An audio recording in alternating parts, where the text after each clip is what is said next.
Ever felt uneasy in a room full of people and wondered if there's something wrong with you? You're not alone.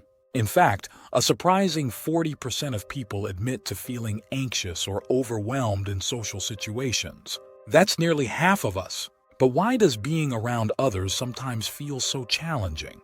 Here's a jaw-dropping fact.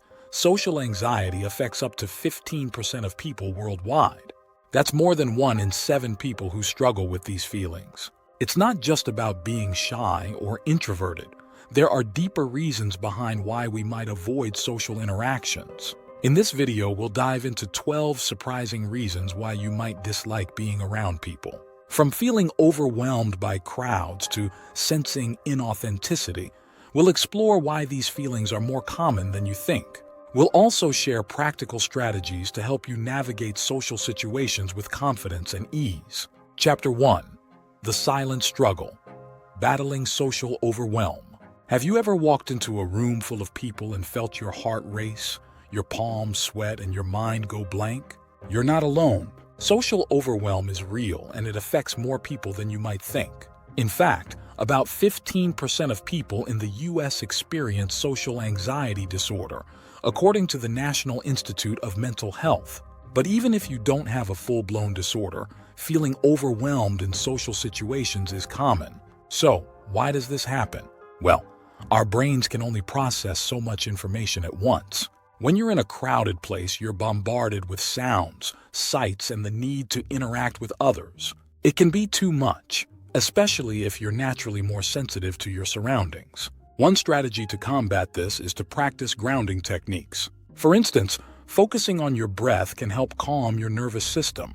Try taking a deep breath in for 4 seconds, holding it for 4 seconds, and then exhaling for 4 seconds. This simple act can help slow down your racing heart and clear your mind. Another approach is to limit your exposure to overwhelming situations. You don't have to attend every social event. Give yourself permission to say no. It's okay to prioritize your mental health over social obligations. Chapter 2. Energy vampires. Protecting your emotional space. Ever notice how some people leave you feeling drained after just a few minutes of conversation?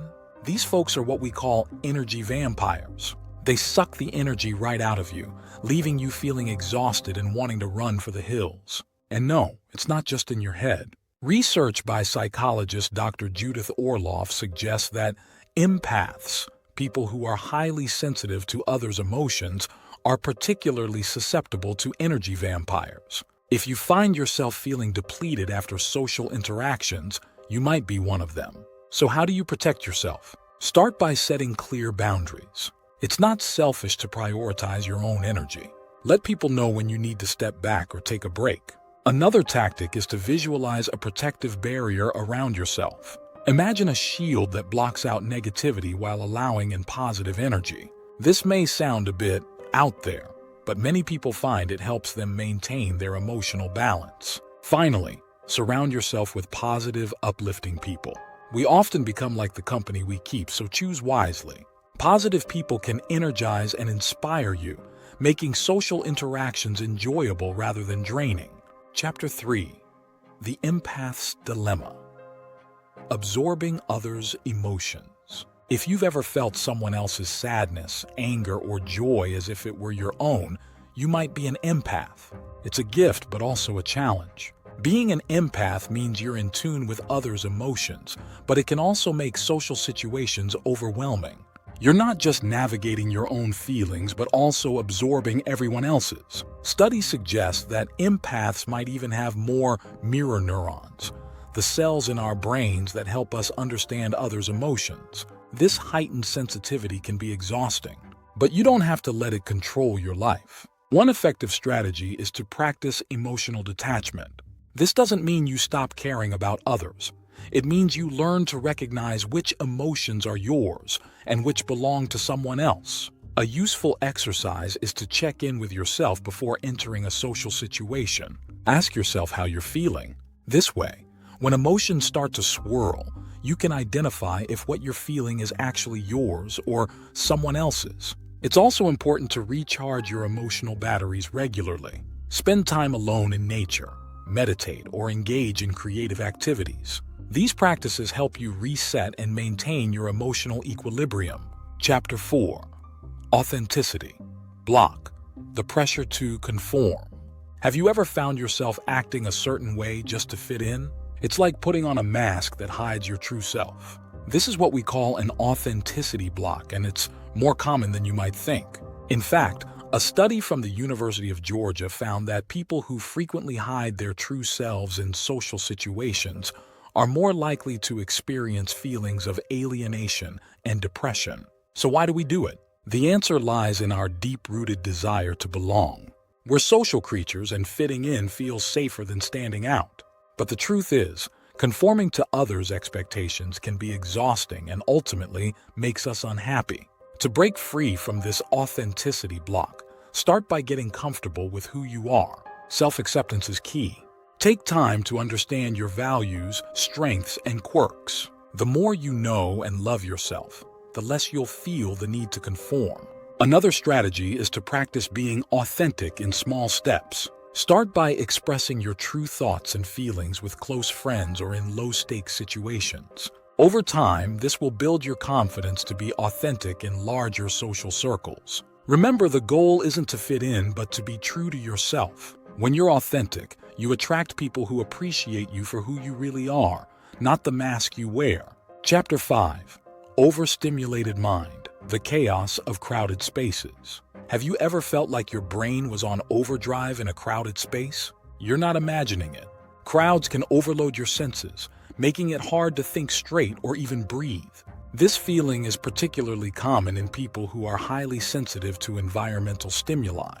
In fact, studies have shown that about 20% of the population are considered highly sensitive, according to psychologist Dr. Elaine Aron. So what exactly happens in crowded spaces? Your brain is forced to process an overwhelming amount of sensory information. People talking, lights flashing, music playing. It's no wonder you feel frazzled. One strategy to handle this is to limit your exposure to crowds. When possible, choose quieter times to run errands or attend events. If that's not an option, find a quiet spot where you can retreat for a few minutes to decompress. Even stepping outside for a breath of fresh air can help. Another useful tactic is to focus your attention on one thing at a time. When the chaos around you becomes too much, pick something simple to concentrate on, like your breathing or a single conversation. This can help ground you and make the situation feel more manageable. Noise-canceling headphones can also be a lifesaver in these situations. They don't just block out noise, they create a little bubble of calm around you, helping to reduce the sensory overload. Don't miss out. Subscribe to our channel and stay updated with our latest content. Chapter 6. Invisible barriers. The fear of vulnerability. Opening up to others can feel like standing naked in the middle of a room. Vulnerability is scary, but it's also the key to meaningful connections. Yet many people avoid it, fearing judgment or rejection. Brené Brown, a researcher who studied vulnerability for decades, says, "Vulnerability is not winning or losing. It's having the courage to show up when you can't control the outcome." If you're afraid of being vulnerable, you're not alone. Many people build invisible barriers to protect themselves, but these barriers also keep out genuine connections. So, how do you start lowering them? Start small. Share something personal with a close friend, someone you trust. It doesn't have to be your deepest secret, just something that shows a bit of your true self. Over time, this will help you build confidence in being more open with others. It's also helpful to remind yourself that everyone feels vulnerable at times. The people you're afraid will judge you are likely just as concerned about being judged themselves. Vulnerability is a shared human experience, and embracing it can lead to stronger, more authentic relationships. Remember, vulnerability isn't a weakness. It's a sign of strength and courage. When you let your guard down, you give others permission to do the same, and that's where real connections begin. Chapter 7. Introvert Sanctuary.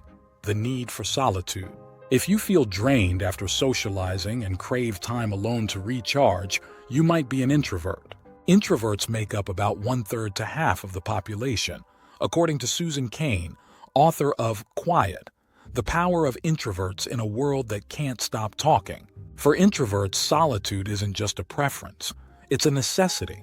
But society often pressures us to be outgoing and social, making it hard for introverts to get the alone time they need. The good news is that you can create your own sanctuary, even in a busy world. One strategy is to carve out time for solitude each day. Whether it's a quiet morning with your coffee or a walk in the park, these moments can help you recharge. Don't feel guilty for needing this time. It's essential for your well-being. Another approach is to set boundaries around your social life. It's okay to say no to invitations if you need time alone. You don't have to explain yourself, just be polite and firm. Your friends and family will understand, especially if you're clear about your needs. Creating a physical space where you can retreat is also important. This could be a cozy corner of your home where you can read, meditate, or just be alone with your thoughts. This space becomes your sanctuary, a place where you can recharge and reconnect with yourself. Chapter 8. Mind games. Overthinking every interaction. Have you ever replayed a conversation in your head, wondering if you said the wrong thing? Overthinking is like a mental hamster wheel. It keeps you going in circles without getting anywhere. It's common, especially for people who are self-conscious or anxious.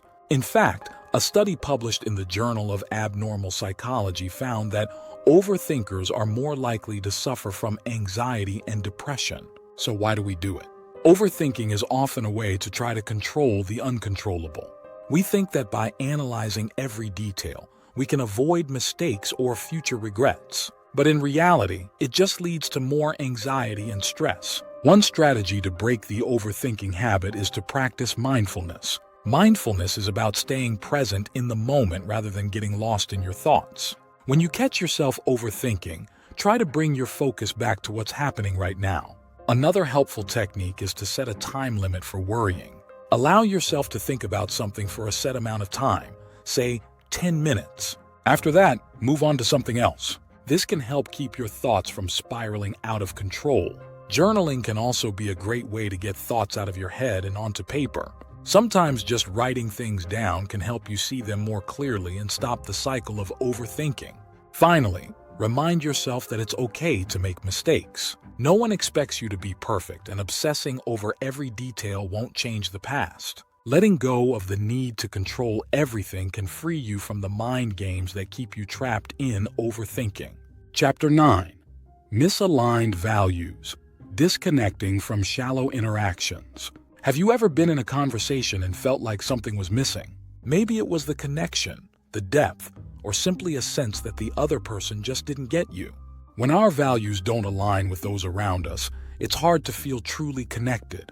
According to research published in the Journal of Personality and Social Psychology, shared values are one of the strongest predictors of relationship satisfaction. So, when those values are misaligned, it's no wonder you might feel disconnected. One strategy to navigate this is to seek out people who share your core values. This doesn't mean you should only associate with those who think exactly like you, but finding common ground on what matters most can make interactions more fulfilling.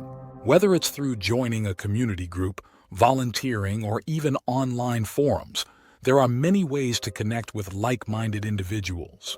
When you do find yourself in a conversation that feels shallow, try steering it toward topics that matter to you. Ask deeper questions, share your thoughts, and see if the other person is willing to engage on a more meaningful level. You might be surprised at how quickly a conversation can shift when you take the initiative. If that doesn't work, it's okay to gracefully exit the conversation. Your time and energy are valuable, and it's perfectly fine to protect them by choosing to engage only in interactions that add value to your life. Chapter 10. Social burnout. The exhaustion of pleasing everyone. Have you ever felt completely drained after a day of socializing, even if you were with people you care about? That's social burnout, a state of exhaustion that comes from trying to meet everyone else's expectations. According to a study by the American Psychological Association, 44% of Americans report feeling burned out from social interactions. This kind of exhaustion can lead to irritability, stress, and even physical health issues. To avoid social burnout, it's crucial to set boundaries. This means learning to say no without feeling guilty. It's easy to fall into the trap of wanting to please everyone, but Remember, you can't pour from an empty cup. Prioritizing your well-being isn't selfish, it's necessary. Another strategy is to be mindful of your social calendar. Don't overcommit. Give yourself enough downtime between social events to recharge. If you know you have a busy weekend coming up, plan some alone time beforehand so you can go into those interactions feeling refreshed. It's also important to be honest with yourself about what you enjoy. If certain social activities or gatherings consistently leave you feeling drained, it might be time to rethink your participation in them. Focus on the interactions that bring you joy and fulfillment. Lastly, practice self-care regularly. This could be as simple as taking a quiet walk, reading a book, or indulging in a hobby. These activities help you recharge so that when you do socialize, you're doing it from a place of abundance rather than exhaustion.